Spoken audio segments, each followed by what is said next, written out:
Hello, hello, hello. Welcome back, Jam Fam. So today we're going to talk about Mandy. I unlocked her the other day, and I just finished pushing her, and I think she's a lot of fun to play. I really like her. I think she's a really good brawler, but I also think she's extremely high skill cap. So today I want to talk about all the things I do like about Mandy, the things that I don't really like about her so much, and what I would like to see reworked to make her a lot funner to play, a lot more useful, but also it would raise her skill cap. But we'll talk about that at the end of the video.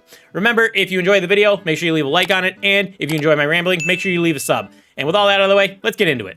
All right, let's start this video off talking about the good things about Mandy. And the first thing I want to talk about is her main attack. Now, first off, her main attack just feels great to use. It's very easy to land her shots. The projectiles move extremely quickly, and you can land a lot of your shots if you have even a decent amount of skill like me. Second off, it does a lot of damage. My Mandy's level 10. It does like 1,700, almost 1,800 damage. You can 2 or 3 shot a lot of brawlers with that. So overall, it's just very useful. And as long as you have any decent amount of skill, you're going to be able to get a lot of kills pretty much every single match. And then finally, for her main attack, her reload speed seems to be okay. I don't know the exact numbers on everything. I'm not a nerd like that, but there's a lot of brawlers when you pump out all 3 shots, you feel like you're screwed. Mandy doesn't really feel that way, in my opinion. You should be able to pump out your 3 shots, and if anyone gets in your face, if you were focusing on them before they got up to you, you should still be able to finish them off pretty quickly. Next up, her super. Now, her super is definitely the highest skill cap of anything in her kit, and I'm really, really bad with it, but I still really enjoy the super. I think it's honestly one of the best in the game. It obviously does a ton of damage. I think it does anywhere between 3,500 and 4,100 damage. It depends on,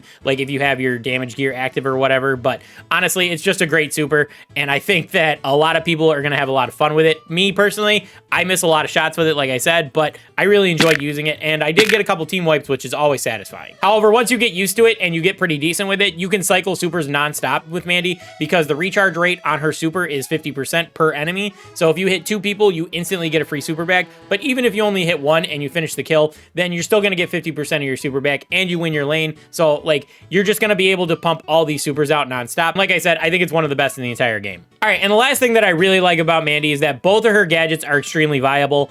We only have access to Caramelize, the first one right now, but the second one, which is called Cookie Crumbs, that one's also going to be very good. If you don't know, Caramelize slows enemies down with your next shot for 2.5 seconds. So if you're really good with Mandy, this is almost always going to be the better gadget between the two, just because it has a lot more uses. You can use it against tanks to keep them off you. You can use it to catch people out in the open, that type of stuff, like I said. But if you're a lower skill, then the other gadget is going to be just fine, because basically all that is Emz's second gadget, but instead of having the damage reduction, you don't have any drawbacks to it. You just shoot through walls. And there's a lot of times where I got people down to a couple hundred HP and they would just go and hide behind a wall. And Mandy doesn't have any wall break or anything like that. So if you don't have your super in hand, you can't finish them off. This gadget directly takes care of that. So like I said, I think for higher skill people who almost always land their Mandy shots, they're going to want to prefer Caramelize because it's just a lot more useful. But I do think Cookie Crumbs is going to have its place for the lower skill people, and on certain maps with a lot of walls and stuff like that, I think that Cookie Crumbs can definitely be viable.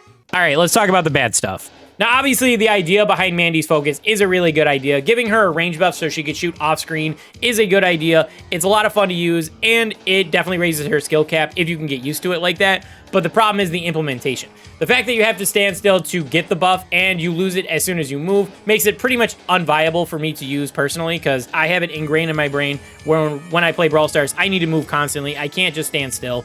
And you'll see a lot of bad Mandys do this. They'll just stand out in the open just to get their range buff, and then they'll try to land their shots. It's a really bad way of playing. It makes you a sitting duck, and people can just auto-aim you, and it's just, like, not a good idea. Obviously, good players aren't going to stand in the open. They're going to be in a bush or, like, right behind a wall or something like that. But still, it's just a bad idea, in my opinion.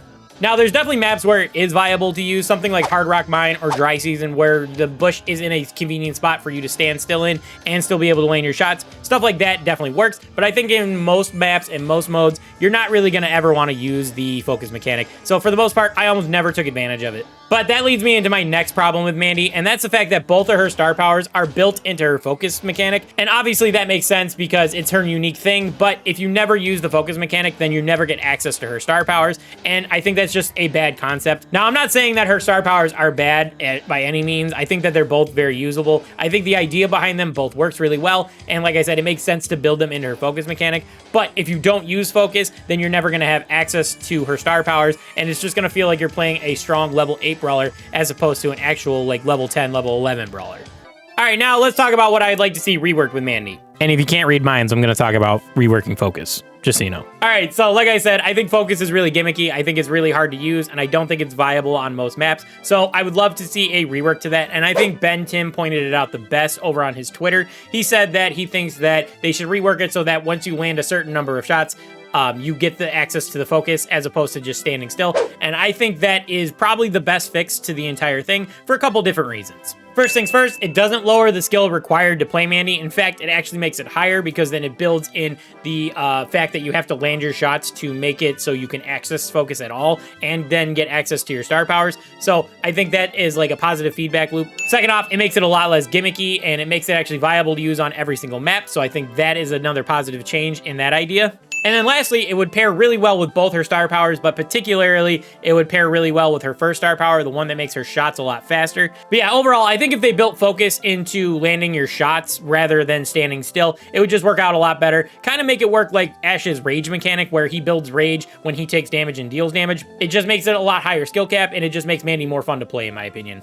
But as for Mandy overall, I think she's a great brawler, and I think that she's a high skill cap brawler done right. She feels good to play, but she's not too easy to the point where she's brain dead. Like I said, her main attacks are very easy to land, and she has good damage, so even if you're not the best with her super, you can still contribute to your team. Her super is amazing if you get used to it. You can get easy team wipes, and you can just cycle a lot all the time, and both of her gadgets are very viable for all types of players. As I said, the only issue I have with her right now is her focus mechanic. Obviously, like I said many times, it's very gimmicky, and I don't think it's great, and the fact that both of her star powers are built into focus makes it feel a little bit worse, honestly. But if they change it to something like what Ben Tim suggested, then I am totally on board with that change. Like I said, I do think that would raise her skill cap, and it would make it a lot more viable to use on all maps and modes. But what do you guys think? Let me know what you think about Mandy down in the comments. Did you unlock her, and are you liking her? Or just let me know what you think about when you're facing her and stuff like that. And like I said at the beginning of the video, remember, if you enjoyed the video, leave a like, and if you enjoy my rambling, make sure you leave a sub. But that's going to do it for today. I want to thank you guys for watching, and I'll catch you guys in the next one. Peace.